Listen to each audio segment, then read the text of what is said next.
So thanks, guys. Thanks for joining us. My name is Rawls. I'm the host of Premier Hoops Weekly, and I have a special guest with us here today, Matt Janning, formerly of Northeastern University, currently playing for Baskonia. Matt, how you doing today? Good. Thanks for having me on. No, we appreciate it, man. So how's life been right now? Obviously, with basketball, we deal with a lot of adversity. Obviously, 2020 has been off to a rough start, man. How's it been for you? Yeah, it's been a rough go lately. Obviously, we haven't been able to even use the gym for practice, for weights, for running, anything. We can't. Over here, it's pretty much a lockdown. The only stuff open is grocery stores, pharmacies, hospitals. So we just kind of been in the house and try to do whatever you can here to stay in shape as much as you can. I know it's kind of bittersweet because obviously these seasons are very long, and then you obviously spend less time with your family. So hopefully you're taking advantage of that to at least spend the time that you don't normally get with your family, right? Yeah, it's been kind of nice to be home. I got a daughter that's about a year and a half, Uh, and she notices now that I've been home for a while, and you can tell that she's happy. Whenever we leave to go get groceries, she thinks I'm leaving on a road trip or something. So, that's but beautiful. she loves having both of us at home. That's great, man. That's great. Yeah. So again, 2020. Obviously we had Kobe. I mean, you grew up in that era, man. How do you feel about that? That was tough. Um, when the news came across, I remember we were sitting right here in the living room, and I just looked at my wife and I said, "I think Kobe just died."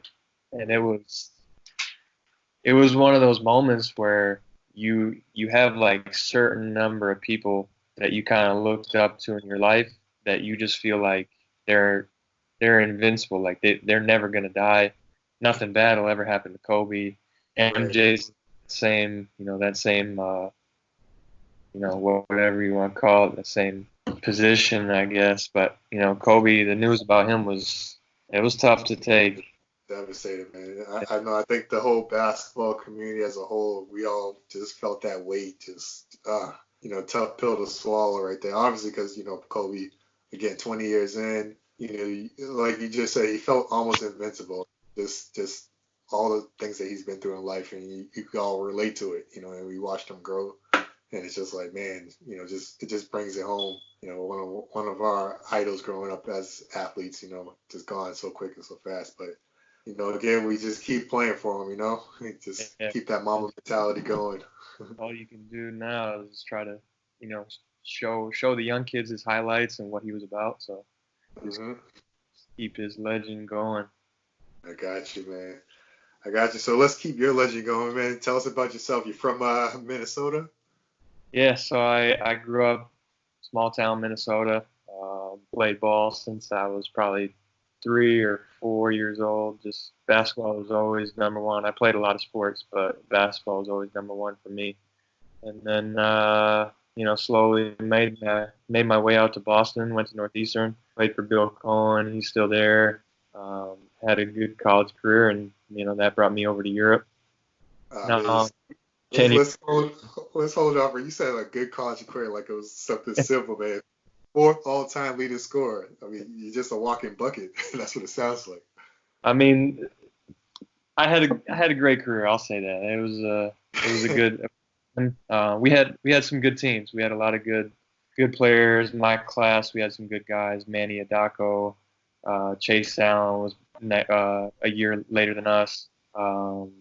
Ink Ojabo was big for us, the big man. So we had a lot of guys that helped out and helped me elevate my game. So I give a lot of credit to Coach Cohen and his staff. I came in as a freshman, under recruited, 160 pounds when I left high school at the Mm, two guard spot, and he gave me a chance as a freshman to just step in and play, and you right. don't get that in a lot of places. So he trusted me right off the bat, and I just kind of ran with it.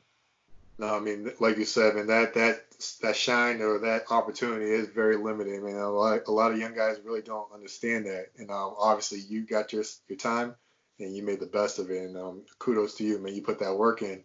Thank So you. again, you say you started at 4 years old. I mean, obviously, like, what did you do to prepare yourself to become this D1 athlete? Like you said, you're under recruited. You're like, how did you mentally prepare yourself, and in terms of your training, your skills, and just to know you had that confidence in yourself to get there? I think it came from my parents. I mean, my dad was one that, he wasn't like a crazy parent where he was like, hey, you got to do this, you got to do this, but he was always around sports. He was playing everything kind of like recreationally, and so we were always going and watching him. And then, if I was just wasting time doing something, he'd say, hey, go grab that basketball and dribble it.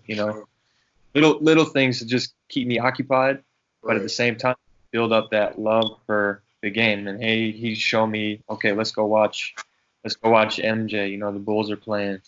Let's go, do this in the gym. Let's go work on it. Go shoot 500 jumpers. Okay, I didn't know, there was nothing bad about it. So I was all for it.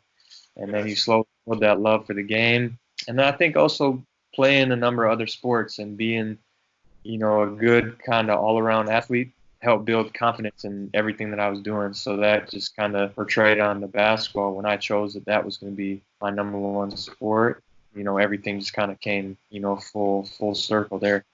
There you go. I mean, that's what it's all about, man. You find your niche. Obviously, again, like you say, you play other sports and you relate it all to the game of basketball.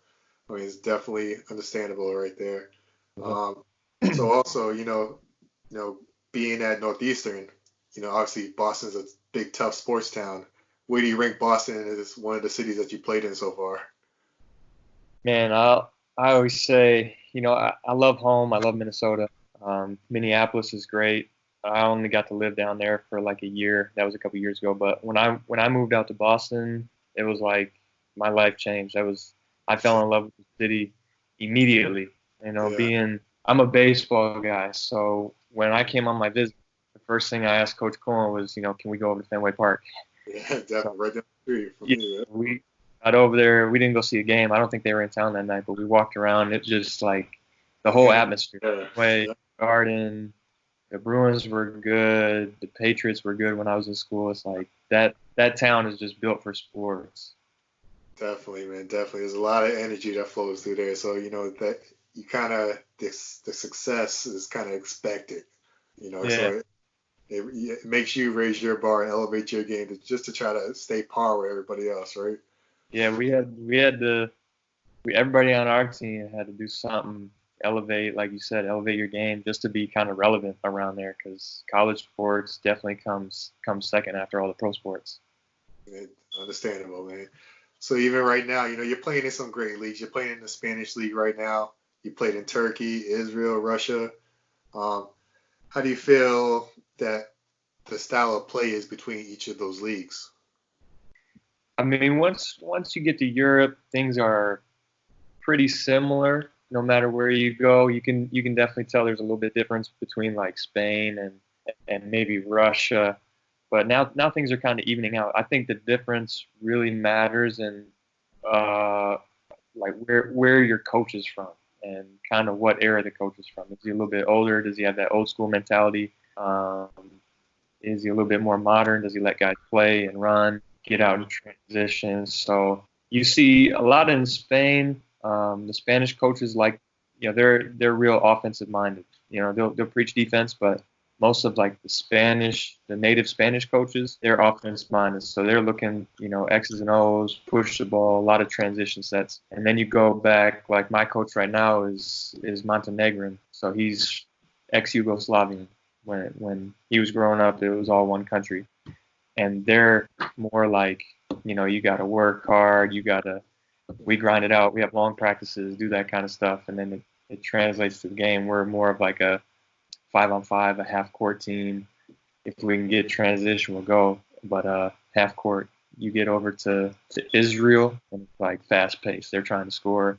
A lot of Americans, a lot of guys trying to prove themselves there. So it really just depends what kind of situation you're in. Got you. I mean, obviously, the identity of the team should reflect that of the coach. And as long as those players buy in, hopefully you find that success. So.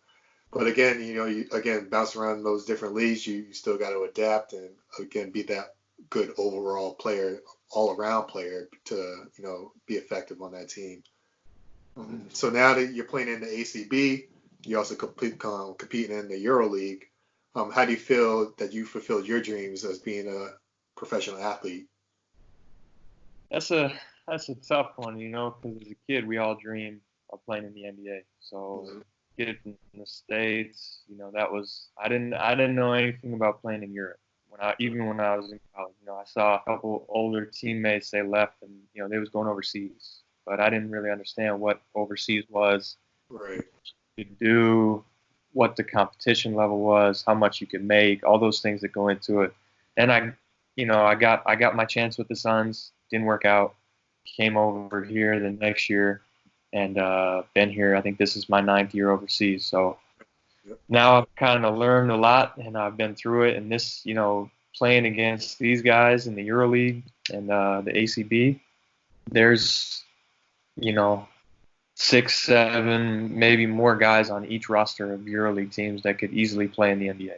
And that's the competition level. A lot of people don't understand that it's that high of a level, but right, there's a lot of guys that know how to play, and it's more of a team game, I'd say, and more of kind of a tactical game versus the NBA where it's one on one, and the talent really shows in the NBA. The guys in the NBA are the most talented players in the world for sure, but right, they have a system in place where they're allowed to kind of show that too. So it goes right. both ways. Got you. That's something that we try to highlight as well, because obviously, like you said, I mean, there's a lot of great talent out in overseas plays, and I think a lot of people don't really understand that, because obviously you see with the Olympics, the basketball has definitely stepped up, and they're pretty much infiltrating the NBA and becoming stars like Luca and the Paul Gasols of the world, things like that. So you being this athlete, I mean, obviously, just with respect to you, man, you've made it, and just keep going for us, man, because we're proud of the work that you put in. So keep it going. And so again, have you had any chance to actually go back to Northeastern and speak to any of the young guys that are trying to follow your dream? The first few years I was out of college, I would go back. I was still, my wife now, but girlfriend at the time, she was still working in the city. So I'd go back and I was living with her, still working out at school. So I knew some of the guys, but now, the last few years, it gets tougher and tougher to kind of get back. I got, a family of Yeah, my own, house in Charlotte, so we're a little bit further away from Boston. But I stay in touch with the coaching staff. There's two coaches on staff now that were teammates of mine. And then obviously Coach Cohen and Coach Murph are still there. So, stay in touch with all of them, watch a lot of the games whenever I can, definitely keep up with them. But don't stay in touch with too many of the players from at yeah, least like a couple years. It gets yeah. tough. Right, right. They come and go. I mean, what kind of advice would you give to say like that senior who's on his senior night, trying to figure out if he's joining the workforce, the 9 to 5, or if he's going to continue his hoop dreams? Because you kind of get to that cliff and you got to take that leap of faith of, am I going to do this or not? So what would you tell him in that situation? I mean, I would say you got to do your homework too. It comes down to what do you want to get out of it? Do you want to make money? Do you want to play basketball? Like, what's your reason for continuing this career? If it's to make money and you're going over to like some small leagues, you gotta if you're gonna try it, you gotta go in full force and do your thing to keep moving up. If you're doing it because you love the game, then just go hoop and things will work out. You'll figure it out as you go because I feel like if you're going over there, overseas or wherever you're gonna play, and you got the intentions to go, just do your thing, love the game, work hard, keep going like you were in college. Good things are gonna happen. You know, if you're going over there with the mindset of, I got to make as much money as I can, but you're also kind of on the border of joining the workforce or doing some other things, your mind's not really all there. So I think you got to be all in or all out. You can't be really half in when you come to Europe. Got you, man. And that's kind of something that we also touched on was being game ready. A lot of young athletes don't really understand like what game ready means because you could obviously get that phone call any day, and a team might expect you to start in a game tomorrow, and they don't want to hear, oh, give me a week, give me 2 weeks, give me an extra day. They want you here and now. So again, trying to give that advice to the young guys, like what would you say in terms of preparation for your body with that international play? I think not only international, but anywhere, even Mhm. college kids. When I was in Phoenix, I still remember Steve Nash. He told us young guys, he said, you know what, if you just stay in shape, you never have to get in shape. And I've kind of gone by that. You take some time off every summer.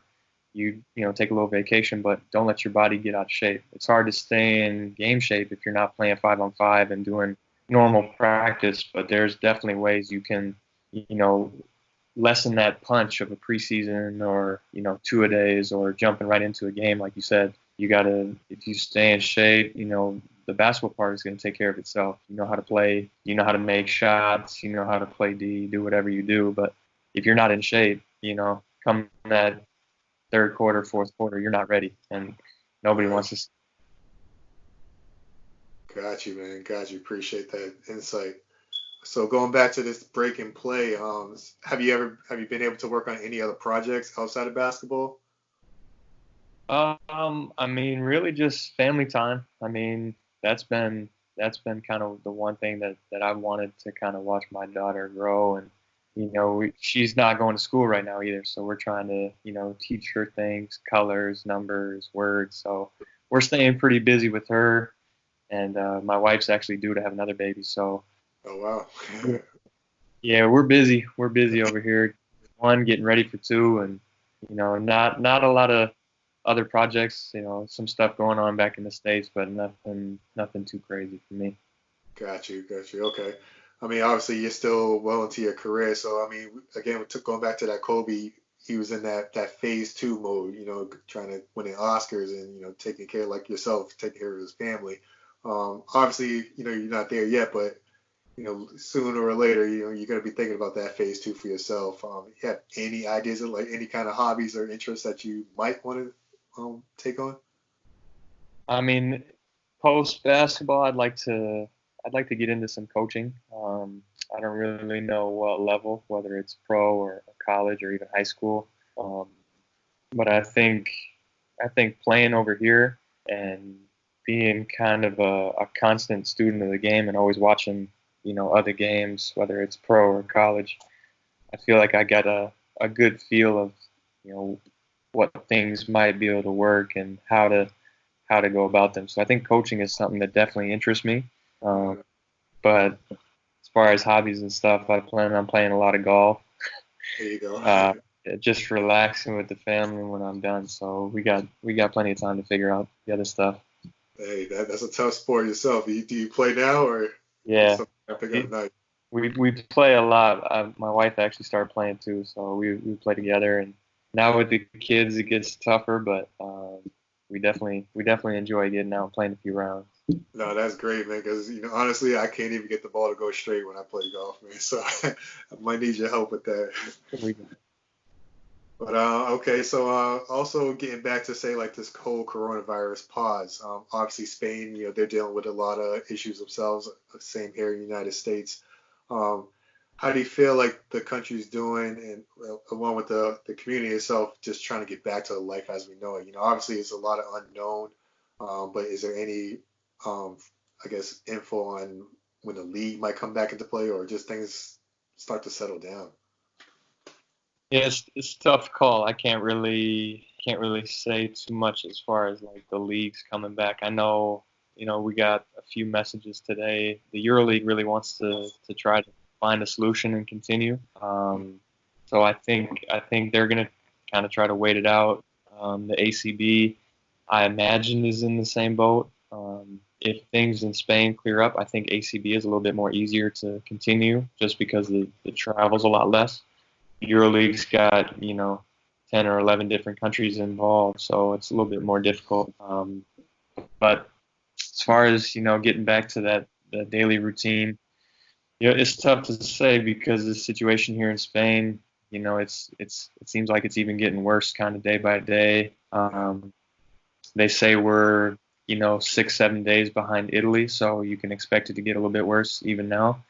Um, So I think we're still, 2-3 weeks minimum away from being able to kind of go outside and do stuff. Hopefully they lift the lockdown ban of not being able to go outside, and we can at least go to the gym, even for an hour every day, starting next week or something like that. So Gotcha. Yeah, no, it's that's tough. it is tough, man. It's just like, life as we know is just not the same, temporarily, hopefully. Obviously they're talking about practicing the social distancing, and a lot of players are trying to get back home, to the states, to their families. Obviously, you have your family there, but have you had any chance to go back home to visit, say, mom, dad, and anything like that? I mean, we talked about it. I mean, my wife is, like I said, she's pregnant right now. She's due to give birth, in the next 2 weeks. So for us, it was a little bit difficult, getting home because they were canceling a lot of flights, and then B, whether or not she should fly. So we just kind of decided, between me and her and my family, her family back there, that we were just going to stay. And so yeah, I mean, I think it's a tough situation because obviously you want to be home, you want to be around your family. I think everybody feels more comfortable wherever home is. So if home's not Spain, if home's the States, you want to get back. So Right. yeah, it's tough. I mean, it's not easy just being Yep. completely locked down in another country and trying Yeah. to trying to live normally, and you just kind of can't. So Yeah. it's just a difficult situation all around. I think just because most of us just aren't used to it. It's like such a Mhm. new kind of dynamic for everyone. No, definitely understandable, man. I mean, obviously only the essential jobs are being open right now in the States. I'm pretty sure it's probably the same over there in Spain. So, we're kind of all in the same fight together, just trying to get through it day by day, like you said, and hopefully get back to life as we know it. And again, just to go back to you again with basketball wise, does it feel like a off season, or like a all break to you right now? I mean, you gotta. I'm every day I wake up and I'm trying to kind of manage my thoughts mentally, whether I'm trying to stay locked in or if I'm ready to just off season like you said. But I think I'm doing little stuff like trying to do some conditioning, sweat a little bit, do some core work. So trying to stay as in shape as we can without having the resources to run or work out or shoot or anything. But I think you got to treat it like a little break. I think you got to expect to be able to come back and hopefully finish the season, finish the playoffs. But yeah, it's if you just kind of sit around and wait and then they cancel, then it's kind of like, all right, I could have been doing other stuff too.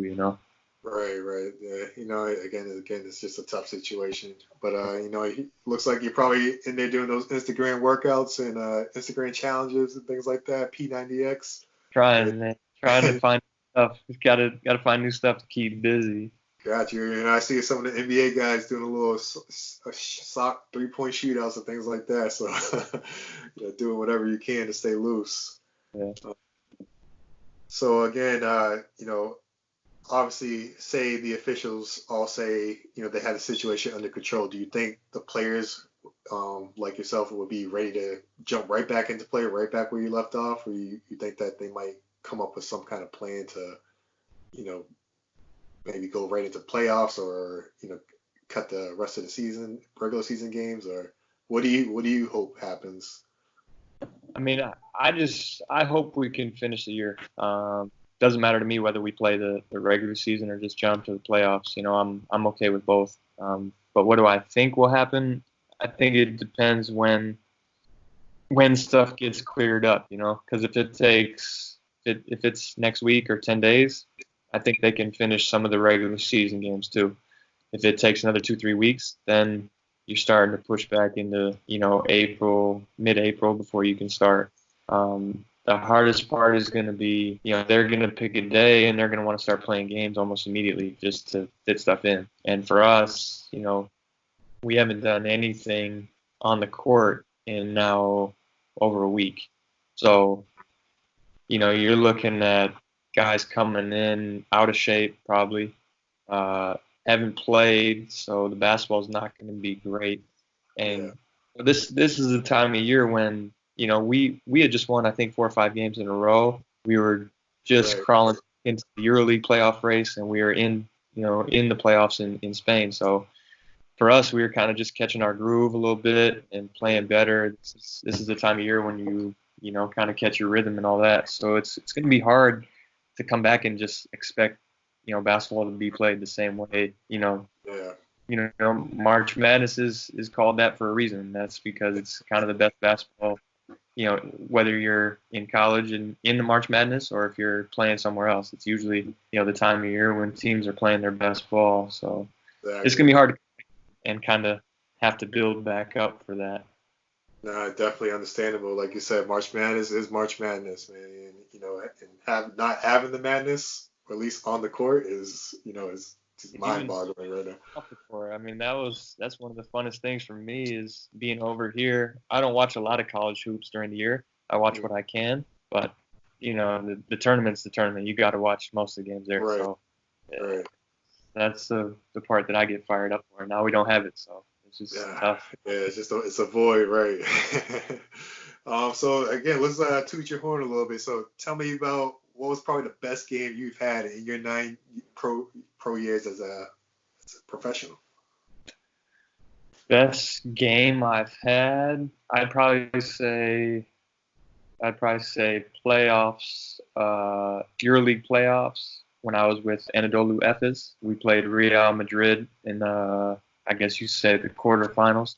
Um, it was game 3 at home, and I hit a buzzer beater right at the buzzer to give us the win. There you go. But I played good the whole game, so it was kind of one of those things, just kind of like the cherry on top at the end. But it was a good feeling for sure. Got you, man. And I've been watching your gameplay. It looks like you have that kind of Ray Allen type of feel, running off a lot of screens. I see you like that left hand pull up. What's your go-to move? I think you just nailed it. That left pull up, right jab, left hand pull up. I see it, man. It looks real confident, man. A lot of guys, I don't know why they just don't step up on it, man. But you Yeah. knock it down consistently, man. So Watch, obviously you put that work in. yeah, watch a lot of Ray Allen too, like you said. I mean, it's when he got to Boston, it was one of those things. It was kind of like I could see him up close, and that's kind of when I started kind of molding my game more towards being a shooter and those kind of things. Watching Ray, you just kind of watch him, and it's just like the elegance that he played with really put it on another level for me. Got you. So obviously, again, being a shooter like that, conditioning is probably extremely important, and also your teammates, the chemistry of running off those screens.